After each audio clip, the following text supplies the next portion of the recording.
War Diary, Eastern Front, Part 10. A few days of rest has done us all good. We have heard nothing more about Erwin, except that he was transferred homewards.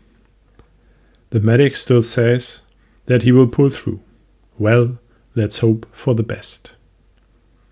The company commander was with us, and had our commander and me tell him everything in detail.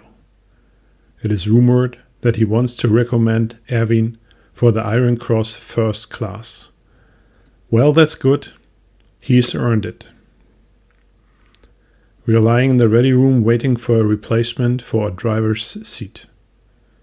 Manpower is scarce at the moment, and the boss doesn't really want a greenhorn without combat experience in the tank. A few days later, during a quick advance of armored forces, an anti-tank defense line is destroyed. 12 anti-tank guns are taken out and countless prisoners are taken.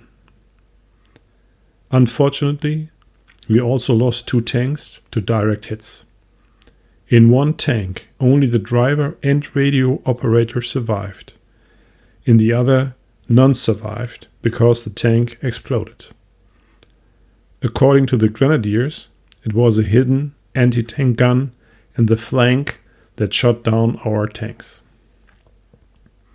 The commander tries to get a driver for our tank and is successful. Kurt is his name, and he had already served in Poland, so he is an old hand.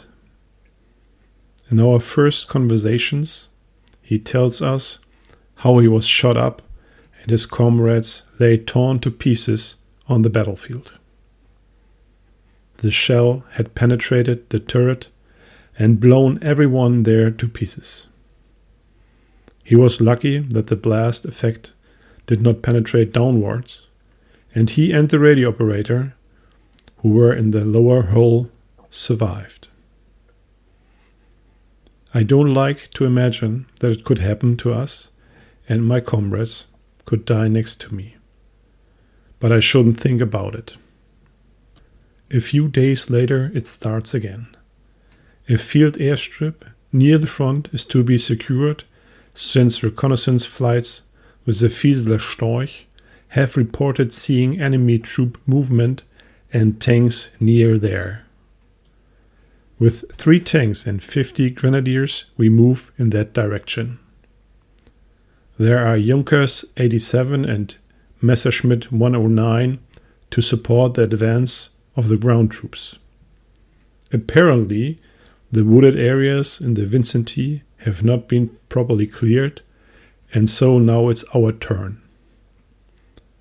It is not a good tank terrain, but we will rather act as fixing strong points in defense of the airstrip.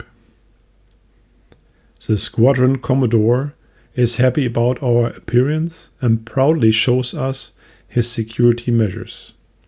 Sandbag positions and machine gun nests, as well as 2 centimeter flak for air defense and ground combat. They can defend themselves, but they wouldn't stand a chance against tanks. But that is what we are here for.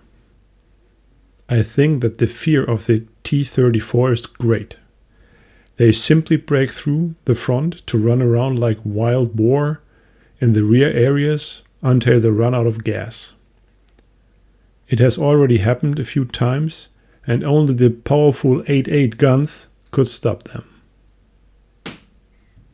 We take our post and are impressed by the airmen taking off and landing all day long to facilitate the advance.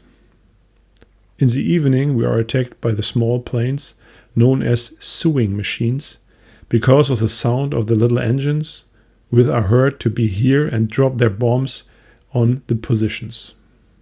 They do no damage, however, because the 2 centimeter throws up lots of fire into the night sky. The tracer bullets look impressive. The food is good, and after 2 days we have already made firm friends with our comrades from the Air Force. Just as the Spieß drives around to bring us lunch, we hear the noise of battle on the right edge of the airfield. Of all of us in the tank, only the commander stands in the turret looking through his binoculars. He calls out to us that the Russians are attacking, but it seems to be only infantry. A short time later, a flak position blows up into the air as the firing of a tank gun is heard. And already the first of the T-34s roll onto the airstrip at full speed. The flak shots across the airstrip, but the enemy armor is too strong. We rotate the turret, and I get the order to fire on the first T-34. I fire and the shot goes wide. The enemy doesn't even notice and continues on. The second tank has spotted us and rotates his turret. Without further ado, I take aim. The loader reports ready and I pull the trigger. Hit in the drive. A few more meters and the Russian stops. Nevertheless, he still takes aim at us. Next shell in and again a hit. It didn't penetrate either, so I hit him again. This time in the rear area, and finally the T-34 is on fire. The first tank has now turned towards us and is coming at us at full speed. Better it heads toward us than to the plains. Over the radio, we hear that our second tank has come up and opens fire. Together with a 2 cm, it rains fire on the T-34. He still gets 2 shots out, but in full speed it is not easy to hit anything at all. The tank stops and 2 Russians jump out. They don't get far and are practically torn apart by the flak.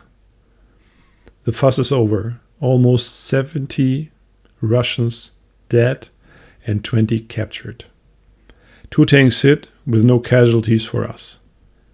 The Luftwaffe lost 2 U-87s and 12 ground troops.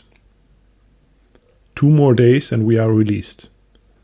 The front is moving again, and now probably no more attacks will come. The sappers have now mined the approach route of the T-34s, so no one can come along that way anymore.